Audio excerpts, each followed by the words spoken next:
Ceci est une émission payée par l'heure de la bonne nouvelle.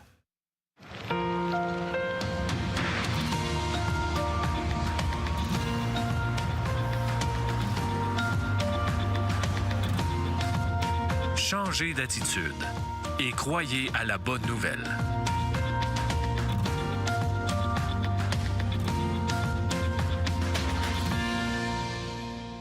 Bienvenue à l'heure de la bonne nouvelle. Bonjour François, bonjour Jeff. Pierre. Alors encore une fois aujourd'hui, comme c'est le cas depuis plusieurs semaines, nous allons découvrir Jésus dans une autre situation qui va nous démontrer à nouveau qu'il est différent de nous, cet homme-là. C'est pas peu dire, oui. Ouais, c'est pas peu dire. Il est vraiment différent. Et, mais sa différence, elle est à notre avantage. C'est ça qui est merveilleux. Oui. Et dans l'histoire que nous allons voir aujourd'hui, on va réaliser que Jésus a sauvé la vie de sa gang, finalement. S'il n'avait pas été là, ça aurait été pas tellement facile pour eux. Et on pourrait dire ça aussi. Peut-être qu'un jour, on pourra dire, avec de la rétrospective, si Jésus n'avait pas été là, on serait mort jeune. Hein? Oui. Je pense qu'on regarde nos vies, en tout cas, si je regarde la mienne à plusieurs reprises, honnêtement, j'ai été sauvé in extremis. Je serais mort depuis longtemps, je suis sûr. Honnêtement, pour être sincère, là, tu sais, vraiment, là. Moi, j'ai des petits doutes aussi. Alors, ce Jésus, il est là, il est dans nos vies, même si on ne le voit pas. Il intervient à plusieurs reprises pour nous arracher du danger, comme la Bible le dit, effectivement. Et, mais il veut plus que ça. Il veut qu'on soit conscient de sa présence et qu'on développe avec lui une communion. Il désire avoir avec nous une communion intime, une relation. Et c'est ça, être chrétien. C'est pas une religion, c'est plus qu'une religion. C'est développer une relation intime, c'est marcher avec lui, c'est lui parler, c'est entendre sa voix, c'est découvrir ses actions dans nos vies et découvrir finalement qu'il est vraiment vivant. Je pense qu'en nous apprivoisant de jour en jour, un jour, il vient nous chercher. Oui. Et là, ce ne sera pas un ennemi qui nous détruit ou un voleur qui arrive, mais vraiment celui en qui on a espéré toute notre vie. Et on doit tous se préparer pour cette journée, parce qu'elle arrive à tout le monde. Absolument. Alors, François, toi, tu es allé voir les gens pour leur demander qui était Dieu. Qui était Jésus? Qui était Jésus? Carrément. C'est une question, en fait, c'est une question qui détermine notre éternité. Oui. La réponse à cette question-là Absolument. détermine notre éternité. Alors, si tu veux, on écoute. Absolument. Qui est Jésus selon vous? Drôle de question. Un personnage historique. C'est le Fils de Dieu. Une personne connue qu'on parle souvent, là, mais qu'on ne sait pas s'il a vraiment existé ou pas. Là. C'est un personnage de l'histoire. Là. C'est quelqu'un qui a essayé d'aller au bout de ses convictions. Disons que c'est un radical. Je sais pas, une invention de l'homme ou moi je crois plus au fait que l'humanité s'est créée par elle-même, là, avec la nature. Selon moi, Jésus est quelqu'un qui a existé, qui n'est pas un Dieu, qui a fait des bonnes choses, et on a fait une histoire avec sa vie, justement, pour créer une religion, parce que les religions ont été créées pour mettre de l'ordre à cause que c'était l'anarchie et tout. C'est un prophète, Jésus. Il est venu ici sur Terre, il a eu un message divin, puis il a transmis ça, le message qu'il a eu. Mais Jésus, c'est un prophète, c'est un homme comme nous autres. C'est quelque chose dont l'histoire en a fait un héros au moment où une communauté avait besoin d'un héros. Alors, on en a fait un héros. Encore une fois, on voit des opinions qui diffèrent beaucoup, mais en réalité, tout le monde est un peu dans le champ là, en ce qui concerne qui est vraiment Jésus. Écoute, moi, j'ai beaucoup de peine à penser que certains croient que Jésus est un personnage inventé. Tu sais, je veux dire, ça là, si on considère l'histoire, l'importance de l'impact qu'il a eu dans l'histoire, même ceux qui ne croient pas, je veux dire, c'est difficile à nier. Il y a plus de preuves historiques de l'existence de Jésus que de l'existence de Napoléon. Puis on ne remet jamais en question... Exactement, parce que lui, il dérange. Jésus, il dérange. C'est cette réalité-là. Si Jésus est vraiment ce qu'il a dit être, on est vraiment dans le trouble si on n'a pas reçu son message. Et il y en a un qui a dit, c'est un prophète, et j'ai déjà mentionné à quelqu'un qui était dans une certaine religion, qui reconnaissait Jésus comme un prophète. Alors, j'ai posé la question qui tue pourquoi tu ne l'écoutes pas? Non, mais c'est vrai. Tu reconnais qu'il est prophète? Bien, Il a parlé au nom de Dieu. Si tu ne l'écoutes pas, on a un problème. ben voyons. Puis en même temps, pour revenir à ceux qui pensent qu'on s'est inventé un personnage pour, je sais pas, se donner bonne conscience, se rassurer, ces gens-là n'ont pas une très bonne, comment je pourrais dire, compréhension de l'histoire, parce que tous ceux qui l'ont annoncé depuis le début, quand Christ est ressuscité, il a envoyé ses disciples dans le monde entier annoncer la bonne nouvelle, ils se sont tout fait massacrer. Puis l'histoire de l'Église nous montre que la majorité des croyants qui ont vraiment été fidèles au message, qui ont annoncé ça au monde, ont mal fini leur vie terrestre. Mais ils ont vu de toute façon l'avantage qu'il y avait de dire non, je m'attache à celui qui m'a promis la vie éternelle. Je suis prêt à perdre tous les biens, que de toute façon, on va tout perdre, pour les biens qu'on ne perdra jamais. Donc, c'est pas une théorie qui tient quand j'entends les gens dire le monde, ils se donnent ils se donnent un héros parce qu'ils sont prêts de vivre leur vie. Écoute, ça, c'est vraiment... Non, désolé, ça c'est tient des pas à clichés, route. c'est des clichés. Ah, oui. Toute personne qui fait une recherche sérieuse, et juste du niveau de l'histoire, va être obligée de dire c'est quelqu'un, je sais pas c'est qui peut-être qui va dire, mais c'est quelqu'un qui a marqué l'histoire d'une manière incroyable. En 3 ans seulement. Hey. Par un enseignement qui, finalement, c'était pas juste par son enseignement, parce qu'il n'a pas dit nécessairement des choses si transcendantes que ça. C'est par son œuvre qu'il a accompli. C'est par les vies qui ont été transformées par sa résurrection. Il nous a donné une autre sorte de vie. C'est ça qui a changé l'humanité. Oui. Plus que l'enseignement de s'aimer les uns les autres. Ça a été dit avant lui. Ouais, Mais puis ça personne n'a payé la dette qu'on devait devant la justice. Personne n'a eu finalement une œuvre qui, mettant au compte des gens qui comptent sur lui, transforme leur vie au point qu'on est prêt de dire il y a un avant, puis j'ai un après dans ma vie, Jésus-Christ, et de là de dire jusqu'à où je peux aller. Qui est Jésus? Ça, c'est la question. Et c'est pas juste nous qui la posons, cette question-là. Déjà, quand Jésus était là sur la terre, les gens qui l'ont vu se sont posé la question, qui est-il vraiment? Le texte que nous allons lire dans un instant le démontre également. Demeurez avec nous. Vous avez des questions ou des commentaires sur ce que vous venez d'entendre? Contactez-nous par téléphone ou réagissez sur les médias sociaux.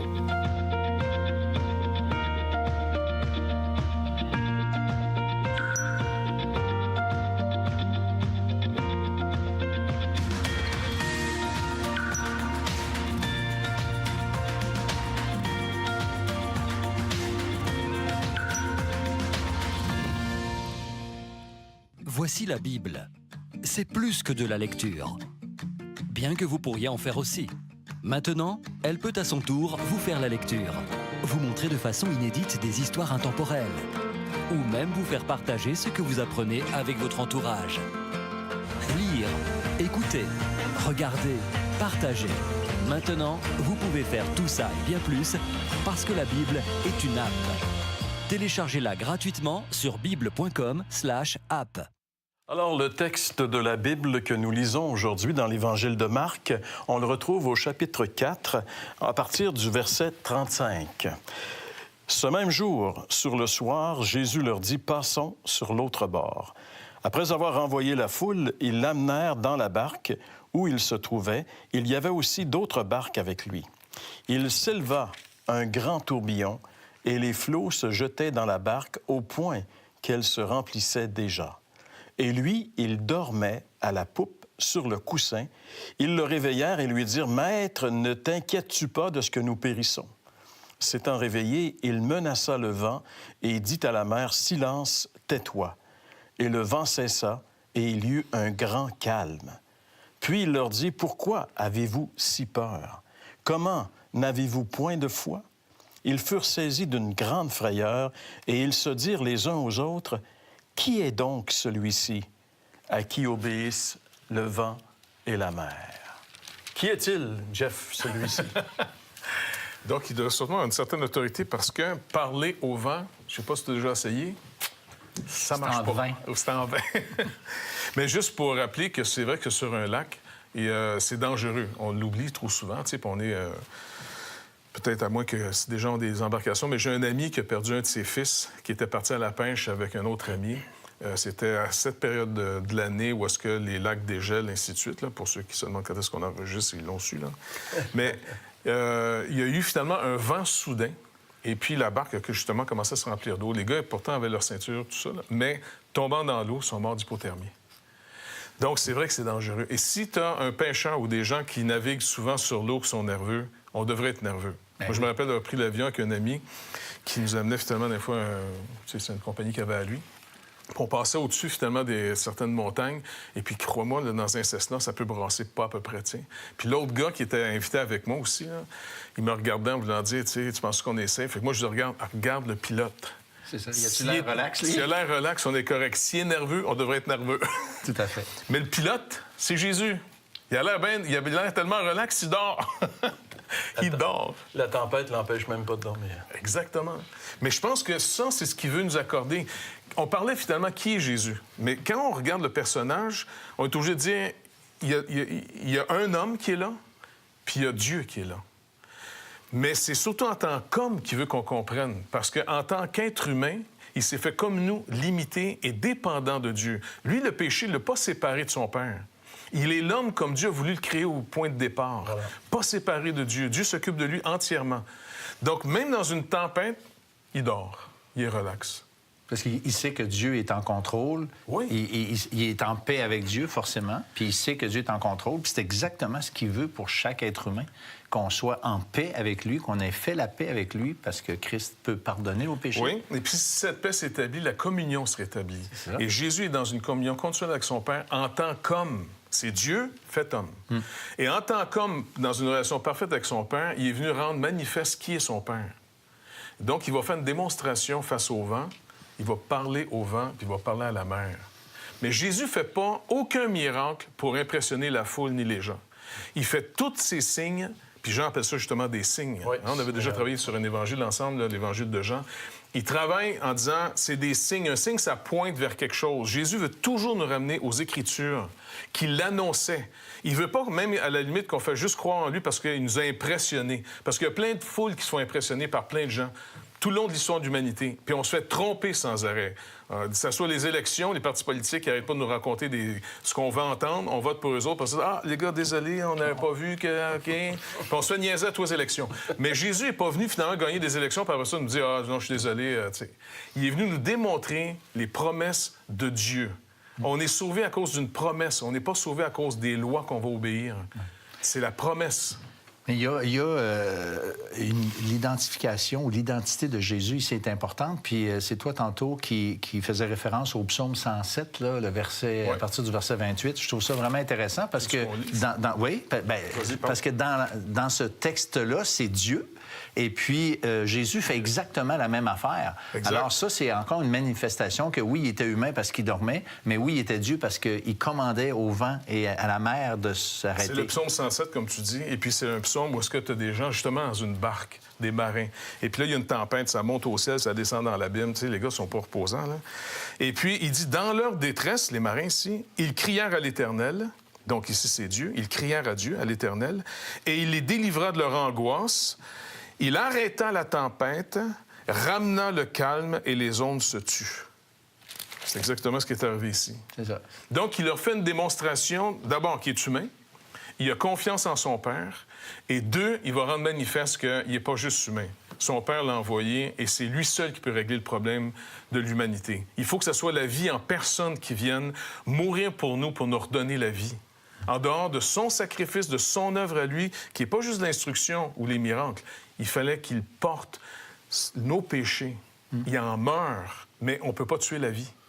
Alors, il a pris, il a subi la mort, et 3 jours après, il est venu nous annoncer, « Maintenant, ceux qui viennent à moi, je vous accorde le pardon et la vie. » En dehors de lui, il n'y a aucune solution pour l'humanité. Puis encore là, Jésus, c'est pas parce qu'il était puissant qu'il peut pardonner nos péchés. C'est pas parce qu'il nous aime seulement qu'il peut pardonner nos péchés. C'est parce qu'il en a payé le prix à la croix. Oui. Il a donné sa vie pour satisfaire la justice de Dieu. Ça, là, c'est un concept qui est très dans l'Évangile, mais qui est très peu compris dans le monde actuel. Même les gens religieux, des gens qui sont des sympathisants de la cause de l'Évangile, qui vont dans les églises. Et quand que je leur demande Pourquoi Jésus est venu mourir sur la croix? D'ailleurs, c'est une question du Vox Pop qu'on va poser dans les émissions qui suivent. Et ils ne connaissent pas la réponse. Ils n'ont pas saisi le sens profond de la croix où Christ réglait la justice de Dieu parce que nous, si lui ne le faisait pas, bien, c'est nous qui devions subir le châtiment et c'est un châtiment éternel parce que Dieu est saint. Et ça, c'est pas quelque chose qui est répandu. Dans ce passage, Jésus, il est avec ses disciples et parmi ses disciples, il y en a au moins 4 qui avaient l'expérience du lac parce que 4 étaient des pêcheurs de métier. Donc, c'est probablement pas la première tempête qu'ils devaient affronter sur le lac. Et ils ont eu très, très peur. C'était vraiment une tempête, hein? Pour qu'ils aient peur comme ils ont eu peur. Mais ce qui est intéressant dans le texte, ce qui est un peu déstabilisant, c'est que après que Jésus ait apaisé la tempête, ils ont eu plus peur qu'avant. Parce qu'il y avait le pouvoir, c'est ça? Ben, ils se demandaient, attends, c'est qui ce gars-là? C'est ça, c'est la question. Non, mais c'est étonnant quand même. C'est vrai, hein? Et pourtant, ça faisait un bout de temps qu'ils marchent avec lui. Ils l'ont vu faire d'autres choses. Mais là, parce que le Seigneur ne les amène pas encore une fois à être impressionnés de qui il est, humainement parlant, mais il les ramène sans arrêt à Dieu, le Dieu des Écritures. Et là, ils sont en train de se demander, attends, c'est qui? C'est qui? Il me semble que le vent, j'ai pas vu des oreilles dans le vent, puis que, je sais pas, la mer a un cerveau. Et il y a autorité sur sa création. On a affaire au Créateur qui vient en créature au milieu de nous. C'est pour ça que Jésus va dire, même à d'autres places, à moins que vous croyiez qui je suis. La révélation, la compréhension qu'on a de Jésus-Christ, elle est vitale pour notre salut. Absolument. Si on pense que c'est juste un prophète ou un bon enseignant ou un moraliste, bien, on demeure dans la mort encore. Mais si on comprend que quand Jésus dit « Avant qu'Abraham fût, je suis », et qu'il a manqué de se faire lapider cette fois-là au nom de... Les gens disent « blasphème », eh bien, si on ne trouve pas en Jésus-Christ et l'homme, qui est la créature, et le Créateur, eh bien, notre salut, finalement, il repose sur rien.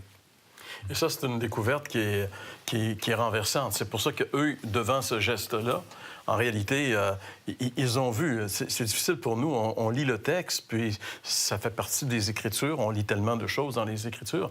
Mais ce qu'ils ont vécu cette nuit-là avec Jésus sur le lac, c'était vraiment incroyable. Tu sais, ils ont vu passer une tempête. La nature est déchaînée. Là, c'est marqué, la barque se remplissait déjà. Autrement dit, il n'y avait pas juste eu quelques gouttes d'eau. Là. Il semble qu'à cause de l'eau accumulée, qu'il est en train de couler. Sur le point de c'est couler. Ça, je comprends, moi. Ouais. Puis là, pour une parole... Puis juste voir Jésus qui parle. Puis le sens de parler, c'est comme s'il grondait, en voulant dire... il chicane le vent. Puis arrête-toi, là, tu sais. Puis moi, ça vient calme, tout de suite, là. Ils retombent dans le calme. Les autres, ils sont... je veux dire, tu passes la mort à deux... Puis là, t'es dans le gros calme.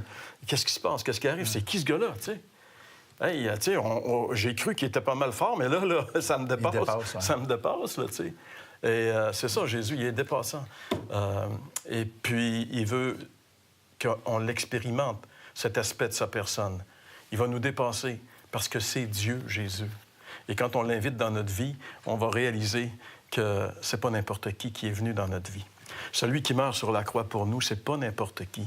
C'est le Créateur des cieux et de la terre. Et parce qu'il est le Créateur des cieux et de la terre, il peut commander à sa création, comme il l'a démontré d'une manière si évidente dans ce passage de l'Évangile de Marc qu'on a vu. Certainement que la vie de ces gens qui étaient avec Jésus dans la barque après cet événement a changé. Et encore une fois, ils pouvaient se rappeler quelque chose qui a complètement transformé leur vie. Et Jésus, c'est ce qu'il fait. Lorsqu'on le prend au sérieux, lorsqu'on fait de lui le sauveur, le maître de notre vie, qu'on reconnaît sa souveraineté sur nos vies, qu'on se soumet à lui et qu'on s'engage à marcher avec lui, eh bien, on développe une relation qui fait que notre vie va complètement changer et qu'on va découvrir ce personnage si merveilleux et si étonnant. Des centaines, des milliers et même des millions de personnes l'ont expérimenté. Et encore une fois, aujourd'hui, on va voir une autre de ces personnes, Jean-François. Tu nous parles donc du témoignage aujourd'hui. Oui, la dame aujourd'hui s'appelle Ghislaine de Courcy. Vous allez voir une petite dame qui a un beau sourire. Pourtant, vous allez voir quel genre de tempête il y a eu dans sa vie, puis qu'est-ce que Dieu a pu faire pour l'en sortir de ça. C'est vraiment un témoignage touchant. On écoute ça. Quand j'ouvre les yeux, j'ai l'impression que c'est un rêve, un mauvais rêve. Là, j'entends Yannick qui se réveille en pleurant, puis qui me dit « Maman, qu'est-ce qui est arrivé? » Alors là, je lui réponds « Yannick, on a eu un accident. » Vers 8 heures le soir, mon frère et ma belle-sœur vont venir à l'hôpital.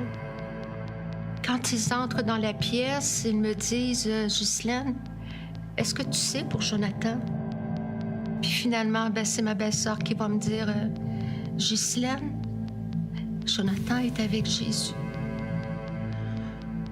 Ouf! Ça, je m'attendais vraiment pas à ça. Je pensais pas un jour vivre quelque chose comme ça.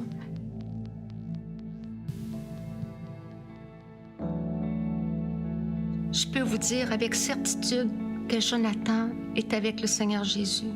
Pas parce que c'est quelque chose que je cherche à dire pour me rassurer ou pour m'apaiser.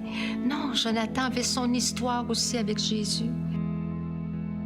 Ça s'est passé, il avait presque 5 ans. Puis cet après-midi-là, on décide de faire la sieste dans le salon, sur le sofa. J'avais laissé traîner un livre sur la table de salon. Puis ce livre-là, en page couverture, il y avait une croix, puis il y avait un homme avec un costume là, qui était suspendu sur la croix. Pas longtemps après qu'il est couché, il s'assoit, puis il me dit « Maman, ça me tente pas d'aller sur la croix. » Non, Jonathan.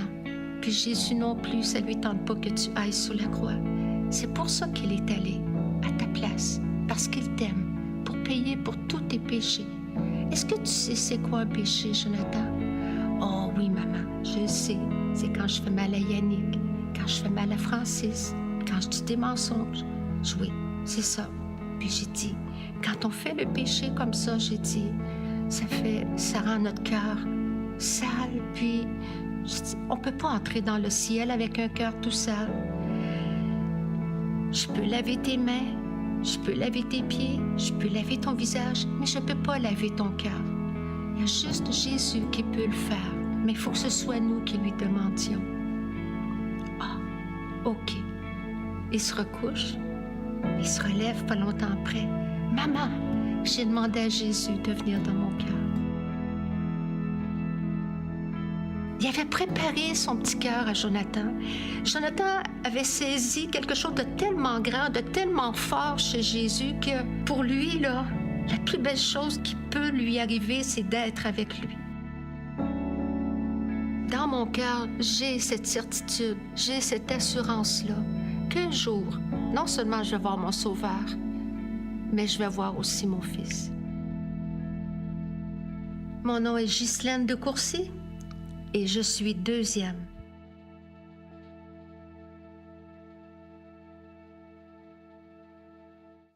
Vous parlez d'une tempête. Ça, c'est une tempête.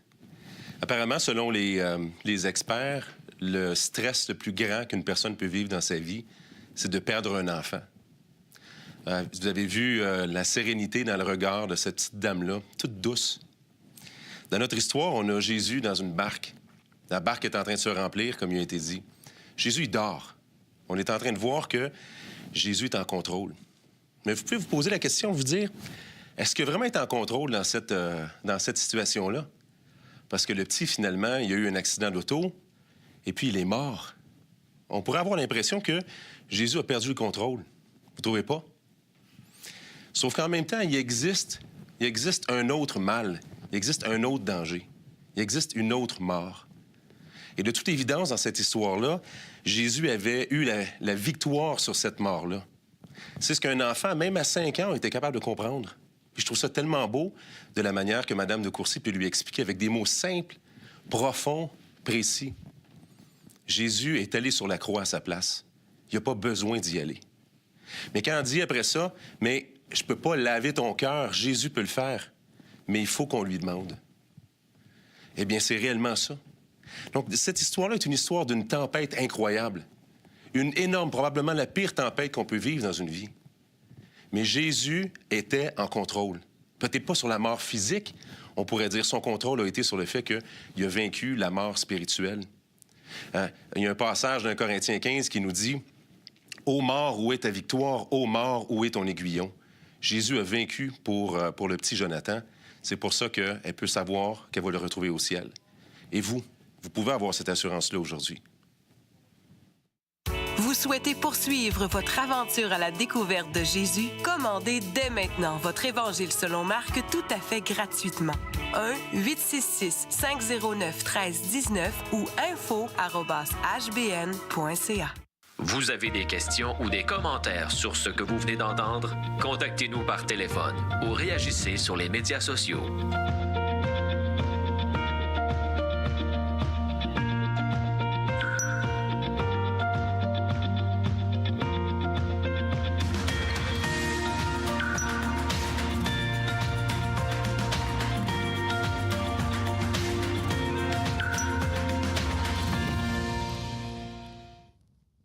L'heure de la bonne nouvelle, en collaboration avec le Messager chrétien, vous offre gratuitement le recueil de méditation quotidienne La Bonne Semence. Pour en recevoir un exemplaire, écrivez-nous à l'heure de la bonne nouvelle, casier postal 26006, Trois-Rivières, Québec, G8Y7M1. Vous pouvez également nous joindre à info@hbn.ca ou par téléphone 1-866-509-1319. Oui, comme Jean-François nous en a parlé, pour cette dame-là, évidemment, ça a été toute une tempête dans sa vie. Mais ce qui est intéressant, c'est que le Seigneur l'avait comme un peu préparé à cette tempête-là. En tout cas, selon le témoignage, c'est ce qu'on attendait. Et puis que le petit garçon vient voir sa mère pour lui rappeler en disant qu'il a cru, qu'il avait reçu.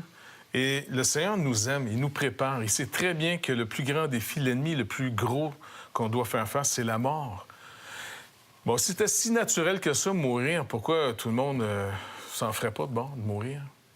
C'est quelque chose de terrible, mourir. Mais je pense que le Seigneur veut vraiment nous rassurer en disant ça va être la plus grosse tempête. Mais regarde, laisse-moi entrer dans ta vie. Même si quelquefois on a l'impression qu'il dort. Parce que là, il dort, tu sais. Puis les gars, écoute, ça te dérange pas qu'on est en train de mourir? Puis lui aussi, tu sais. C'est ça, tu sais. Puis il se réveille, puis il menace la mort. On dirait qu'il n'a pas l'air à aimer ça, se faire réveiller quand il est fatigué, par exemple.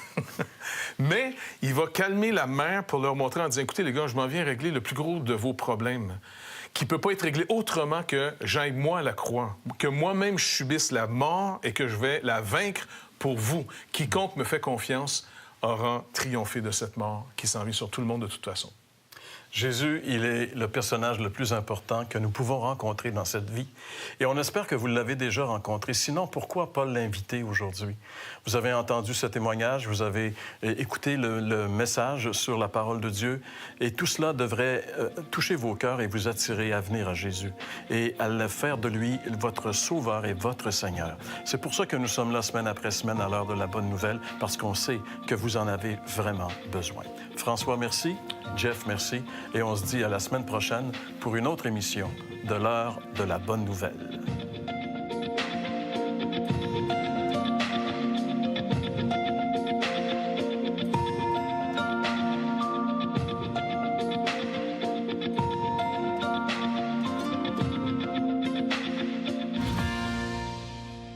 Ceci était une émission payée par l'heure de la bonne nouvelle.